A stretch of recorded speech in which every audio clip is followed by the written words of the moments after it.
हाय, मैं हूं अंकित सिंह और आज हम लोग निकल रहे हैं कहीं बाहर घूमने के लिए। मेरे साथ में हैं मनोज भाई, गौरव भाई, प्रदीप भाई और बाकी कई लोग हैं। सभी लोग बस तैयारी में हैं निकलने की। आज की ड्राइविंग कर रहे हैं हमारे भाई प्रदीप भाई और हमारे बब्बा इनके भरोसे में मुंह टिकाए पीछे बैठे हुए हैं। प्रदीप भाई काफ़ी बेहतरीन प्रदर्शन के साथ गाड़ी चलाने लगे हैं और हमारे मनोज भाई, सचिन भाई और गौरव भाई।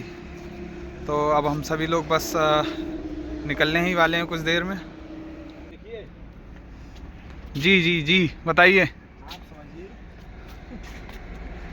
ये यहाँ 8951 ये कोड होता है जी ठीक है, जो डीजल को दर्शाता है ठीक है, और ये पेट्रोल का एक कोड होता है 9656 ये पेट्रोल को दर्शाता है। अच्छा जी। कुछ एक तरह से देखा जाए जो ऑयल कंपनियां हैं उनकी ये कुछ विशेषता होती है कि वो एक अपना कोड वर्ड में रखती है। जहाँ तक मैं समझ पा रहा हूँ ये तो नंबर चिपके हुए हैं यहाँ पर, किसी चीज़ को दर्शाने के लिए नहीं, ये बस चिपकाए गए थे पहले के रेट के अनुसार, फिर इन नंबरों को बदला ही नहीं गया। ये कुछ ऐसी चीज़ें होती हैं जो हर आदमी समझने की नहीं होती हैं, ये समझ में नहीं आती है हर आदमी के। जी जी सही कहा आपने। जानकारी थी जहाँ तक वो, लेकिन अब पूर्णता नहीं है। अरे भाई और प्रदीप भाई कतई रेडी बैठे हुए हैं, देख सकते हैं कतई चकाचौंध होकर, और तुरंत इन्होंने गाड़ी स्टार्ट कर दी है। और ये लीजिए बस गाड़ी गई। तो ये ड्राइवरी हमारे प्रदीप भाई की। तो वहाँ से निकल के अब रुके हैं ढाबे पे चाय नाश्ता और खाने के लिए। अभी रास्ते में ही पहुँचे हैं और यहाँ से ही ठंड बहुत हद तक काफ़ी ज़्यादा लग रही है। तो रात में निकले थे जागेश्वर धाम और अभी सोकर उठे हैं। पार्ट हमारे मनोज भाई देख रहे हैं पीछे से पहाड़ी पहाड़ और एकदम प्यारा समा है चारों ओर। सब बस चल फिर के अपने हाथ पैर ताज़ा रखने की कोशिश कर रहे हैं। ये देखिए बिल्कुल सामने एकदम सब चारों ओर पहाड़ी पहाड़। ये देखिए क्या नज़ारा है पहाड़ों का। मनोज भाई ठंड तो नहीं लग रही?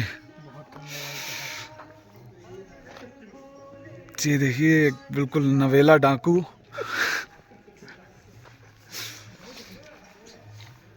इस डाकू वाली वेशभूषा के पीछे आपका राज क्या है? देखिए इतना ठंडा मौसम है और मैंने जैकेट भी उतार के रखी थी और मैंने सोचा जैकेट कहाँ पहनूं। हाँ। मैंने ये अपना मफलर जो है कस के बांध लिया ताकि हमारे कानों में हवा ना लगे, और मैंने इस चादर को ओढ़ लिया ताकि जो है हमारे शरीर को हवा ना पहुंचे। सब एकदम बढ़िया सीन है, दूर दूर एकदम प्यारा नज़ारा। और ये शायद धान जैसा या कुछ, धान की खेती होती है। धान की खेती तो है लेकिन ये कुछ उल्टा लटकाया हुआ है, ये किस कारण है इसका पता हम लोगों को नहीं है। लेकिन ज़्यादातर पेड़ों पे ये दिख रहा है। ये पूरा रोडी रोड। प्याज वगैरह बोलते हैं। हाँ हाँ हाँ हाँ। तो मतलब यहाँ गड़ाई कैसे होती होगी समझ में नहीं आ रहा है। जैसे ये जो सकरे हैं इन्हीं पे ऐसे मेड़ टाइप की बनती हुई जरा जरा सी दूर पे।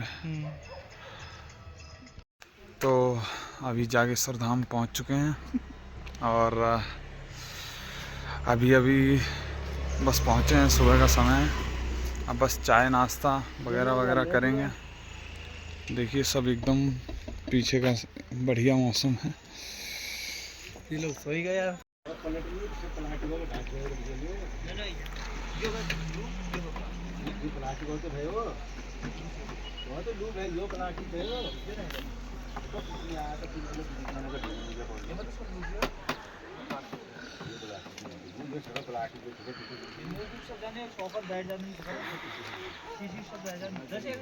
मेरे मित्र, मैं आज आया हूँ जागेश्वर धाम में और मुझे यहाँ का नज़ारा बहुत ही सुंदर लग रहा है। यहाँ की वादियाँ बहुत ही सुंदर हैं और मैं कहना चाहूँगा अंकित भाई से, आपसे, आप जो है भगवान शंकर के अच्छे से दर्शन करें और उनका आशीर्वाद प्राप्त करें। जी जी बिल्कुल बिल्कुल प्रदीप और जो भैया। है आपको बहुत जल्दी ही कुछ शुभ समाचार मिलने वाला है। जागेश्वर धाम में इस बहती हुई नदी को जाट गंगा कहते हैं और जागेश्वर धाम भगवान शिव को समर्पित मंदिरों का एक समूह है। 7वीं और 14वीं शताब्दी के बीच 125 मंदिर यहाँ पर बनाए गए और लगभग में ये समुद्र तल से 6200 फीट ऊपर है और यहाँ की सुंदरता बिल्कुल ही अलौकनीय है। और ये नीचे ब्रह्म कुंड सा बना हुआ है। यहाँ पानी इतना ज़्यादा ठंडा है कि 5 डुबकी लगाना ही बहुत कर्रा पड़ रहा था। लोग 7 बार डुबकी मारने की कोशिश कर रहे थे, लेकिन पानी इतना ठंडा था कि सारे हाथ पैर सब जाम पड़ जा रहे हैं। तो जो 7 डुबकी मार दे रहा है उसे तो बलवानों की गिनती में रख रहे हैं हम लोग। ये प्राचीन बना हुए हैं। हाँ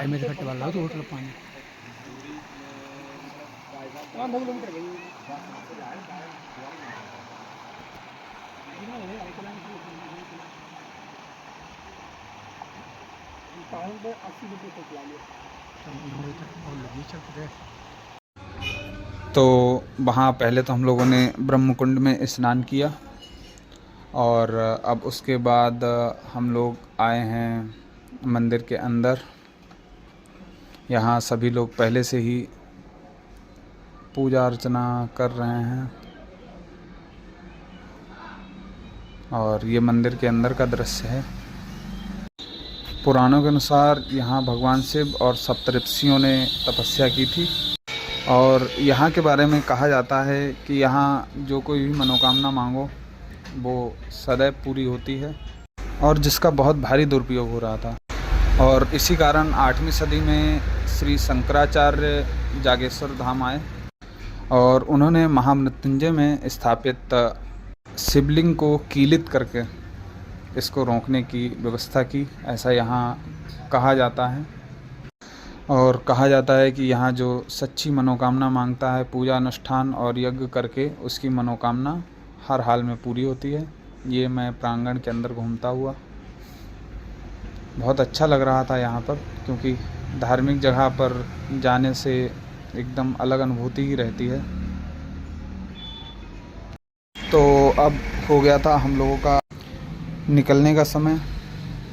बहुत अच्छा सफ़र रहा और वहाँ पर तो बहुत ही अच्छा लग ही रहा था। अब रास्ते में जो छोटी छोटी अच्छी लोकेशनें हम लोगों को मिलेंगी, हम लोग वहाँ रुककर उनका लुत्फ़ उठाएंगे, उसके बाद आगे बढ़ेंगे। चारों ओर एकदम बहुत ही मनोभावन दृश्य हैं। यहाँ पर लोगों से हमने पूछा कि यहाँ कौन कौन से जानवर ज़्यादातर मिलते हैं, तो लोगों ने बताया गुलदार और जंगली सूअर जो यहाँ मतलब ज़्यादातर लोगों का आमना सामना होता रहता है। और जो लेडीज़ वगैरह अकेले यहाँ जंगलों में जाती हैं, ये घटनाएं उनके सामने आती रहती हैं कि कहीं हमला कर दिया कि कहीं हमला कर दिया। बहुत ही अच्छी लोकेशनें हैं। हालांकि जीवन तो कठिन है ही, क्योंकि चढ़ाई में और बहुत सी चीज़ें हैं जिनमें संघर्ष करना पड़ता है। तो बहुत ही संघर्षशील जीवन है यहाँ का। ये पेड़ हैं, इन पर सब पर ऐसा निशान बने हुए हैं, ये गोंद निकालने वालों के निशान थे। हम लोग पहले समझे शायद किसी जानवर उनवर के निशान होंगे। पेड़ जले हुए थे कुछ और उन पर निशान बने हुए थे, कुछ फूल टाइप की पत्तियों के। तो पहले तो हम लोग सोच में पड़ गए कि इस टाइप के हैं, पर बाद में पता चला कि वो गोंद निकालने वालों के द्वारा किए गए थे। और सड़कें बहुत छोटी हैं क्योंकि ज़्यादा चौड़ाई में उन्हें बना नहीं सकते पहाड़ों के कारण, तो एक्सीडेंट का तो ख़तरा यहाँ पर ज़्यादा रहता ही रहता है।